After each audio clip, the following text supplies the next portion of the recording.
My name is Chris Hadfield. I'm the author of The Apollo Murders. Pretty excited to be shortlisted for the award. I have done a bunch of other things in life. I was a downhill ski racer and I grew up on a farm, but I joined the military and was a CF-18 combat fighter pilot during the Cold War. And then I was a test pilot with the Royal Canadian Air Force and the US Air Force and the US Navy on exchange. And then I was selected by the Canadian Space Agency as an astronaut. And then I worked with NASA and all the other space agencies of the world and flew in space 3 times and flew the Space Shuttle twice and the Soyuz once and helped build a couple space stations and commanded the International Space Station and did a couple spacewalks. And then after 35 years of government service, I retired and have done many things since, but the most interesting, I think, is writing. And I've written 4 books, but The Apollo Murders is my first foray into adventure fiction writing and been a tremendous learning experience and a lot of fun. So what is my book about? It's an alternative history fiction thriller. It's set in 1973, and almost everything in the book is real, almost everything. And I just wove my little intricate plot in amongst all of the fixed anchors of things that had really occurred. And so it's the story of Apollo 18, which was to be a real NASA mission to go to the moon. But on the way, there are problems that occur with a secret Soviet spy space station called Almaz, which was a real space station, and on the surface of the moon with a Soviet rover called Lunokhod, which was a real rover. And my story takes the crew of the Apollo mission and the Soviet crew and how all of those interplay together. What 3 words describe the Apollo Murders? The 3 words to describe the Apollo Murders, it's hard to describe a book, anything in 3 words. I would say surprising, exciting, and real. What does my writing routine look like? For me to be able to write properly, I need some sort of routine. I'm not one of those writers who, just sitting in the back of a bus can suddenly start writing it. I need to not just have the time set aside, but I need sort of like the brain freedom. I need to have gotten rid of the compulsory things so that I have the chance to feel relaxed. I get up early and I exercise first thing in the morning. And then I sit down at this desk, a desk that my wife actually made for me. And if you read the start of the Apollo Murders in the acknowledgement, I mentioned this writing desk. And I do the things that I have to do. There's normally a few things that have cropped up overnight, some must-dos, someone I need to pay attention to. But then I can relax. I have a large cup of tea, and I look back to what I wrote the last time I was seated here, hopefully the day before. I read through what I wrote most recently to get myself framed.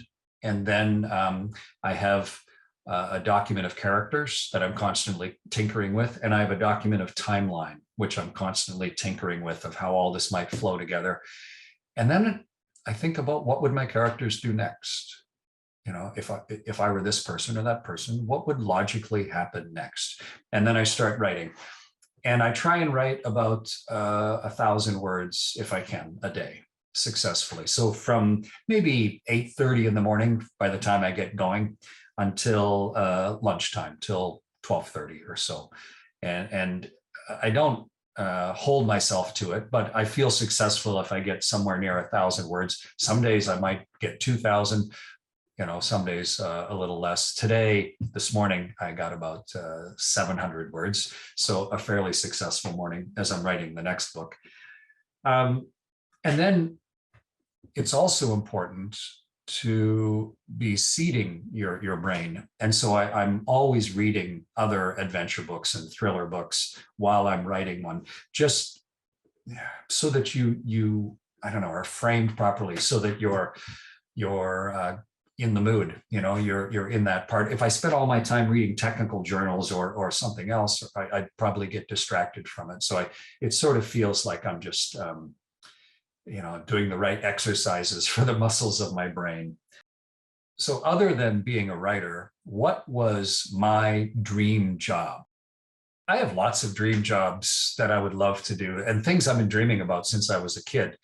My number one was I wanted to walk on the moon because my childhood heroes, whether they were comic book or science fiction heroes, they were astronauts. Whether it was Star Trek on television or the writings of Asimov and Arthur C. Clarke and such.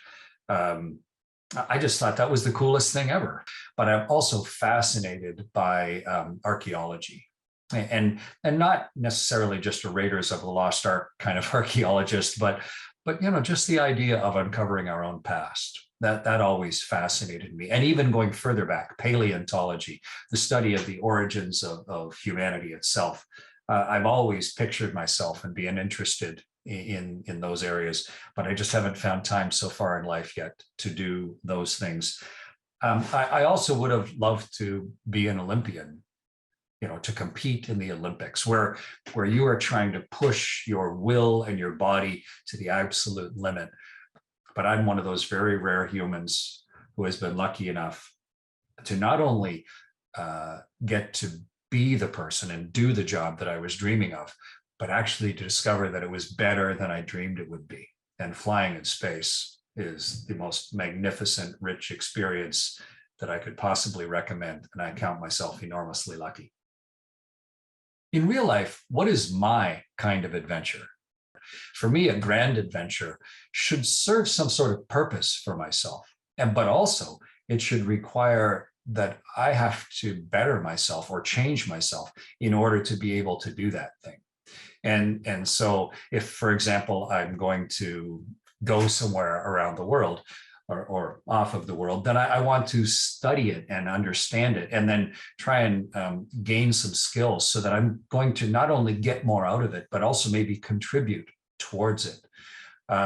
So to go winter camping in the Arctic, or to do a desert trek, I've done those things, or just to downhill ski, like I went to the Tatras of Slovakia and went skiing at Strebska Pleso.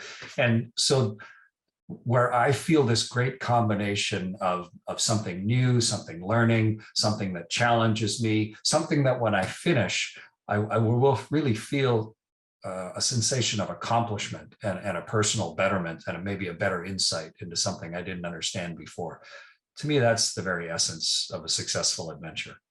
But you can set yourself up, I think, to be in a position where adventures happen more often. And sometimes adventures are right there, ready to slap you in the face if you'll just notice and maybe change direction and don't just stay along the one-way street that you normally live your life on. What 3 books or 3 authors have influenced me and why? When I was young, I read Jules Verne, Mysterious Island.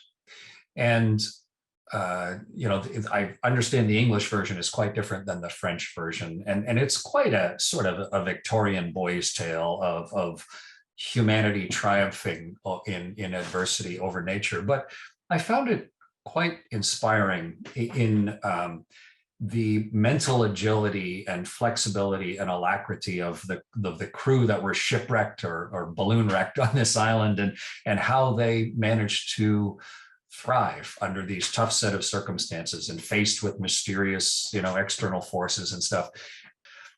And in the 1970s, one of the people who went to the moon, his name was Mike Collins. He didn't walk on the moon. He was in that ship that orbited the moon as Neil and Buzz on Apollo 11 for the very first time were walking on the surface. But Mike was a fascinating, thoughtful, introspective guy. And he wrote a book called Carrying the Fire, and which is not the title you would expect. And so it was maybe a little bit indicative of how the book was going to be. But it was quite revealing on just what it took to be an Apollo astronaut, but also what type of human being you might be and what your thoughts might be and what this would mean within your own life. And I've read that book a few times over the years because it was a little bit like a recipe, perhaps, of how I might conduct my life. And then the third book I would choose is much more recent. And it's a book called Factfulness by Hans Rosling. And it's a very different book. It's a book about the reality of the world that we live in, based on facts, not on common memes and societal and cultural misperceptions of the world. And Hans, a really interesting Scandinavian doctor, but he just would try and take the reality of some of the state of the human condition and then compare that to the misperception of so many of our leaders and us as regular citizens, and try and marry the two together so that you could see the world factfully for the reality of what it is, and therefore try and make your decisions and your influences in the world based on the reality of it, and not perhaps the rumors and old wives' tales that you were carrying around with you. Between those three books of sort of the early understanding of how you can shape your own future, and then the reality how one very impressive person managed to fly to the moon and back and what path he followed, and then sort of an introspective and deeply informed understanding of the actual state of the world right now. To me, those are, in amongst all the other books that I've read, those have been quite helpful and influential in, turning me into the person I am at this stage of life. What is the best advice that someone has given me about writing?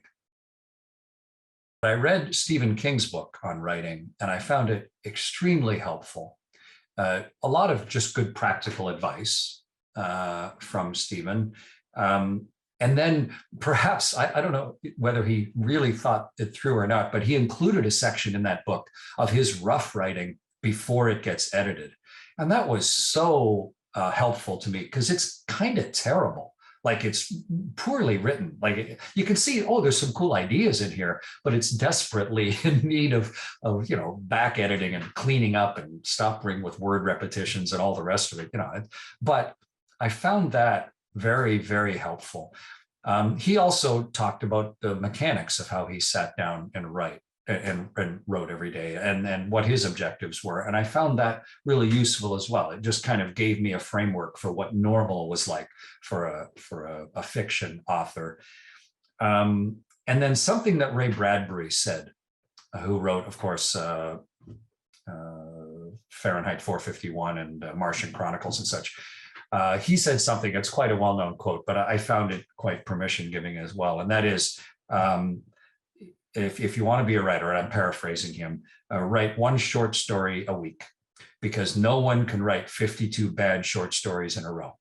Eventually you'll write something good. And basically the lesson learned there is, if you want to write, you got to write and just start writing. And like anything else, if you practice it, you'll get better at it. And maybe the last piece of advice that I keep in my head while I'm writing came from, of all people, Neil Young, the Canadian musician. And I was lucky enough to have a conversation with him once. I was on board the spaceship, and Neil was at his home, and he wanted to talk to me on a spaceship. And of course, I wanted to talk to Neil Young because I'm also a musician. And he said two things, and he was talking about writing music, but it's the same as writing adventure fiction. Number one is, don't get an overinflated opinion of yourself. Don't say, I'm going to write a song or I'm going to write a book. Just write your book down. Just get writing. Just put it down on paper. Don't say, today I have to write a book. You'll never be able to overcome that self-image. Just write stuff down. And the second important piece of that Neil said was, don't judge what you're writing until you're finished the piece of creativity. Because if you start judging it right away, then you'll lose heart. And so just get into the act of writing, and And then once you've completed writing it, then maybe you can go back later and judge, whether this was something someone else would want to read or not. And that's the editing process. So I think it's that combination of some very successful authors and creative people. And I keep all of those thoughts in my head while I try and do my version of writing.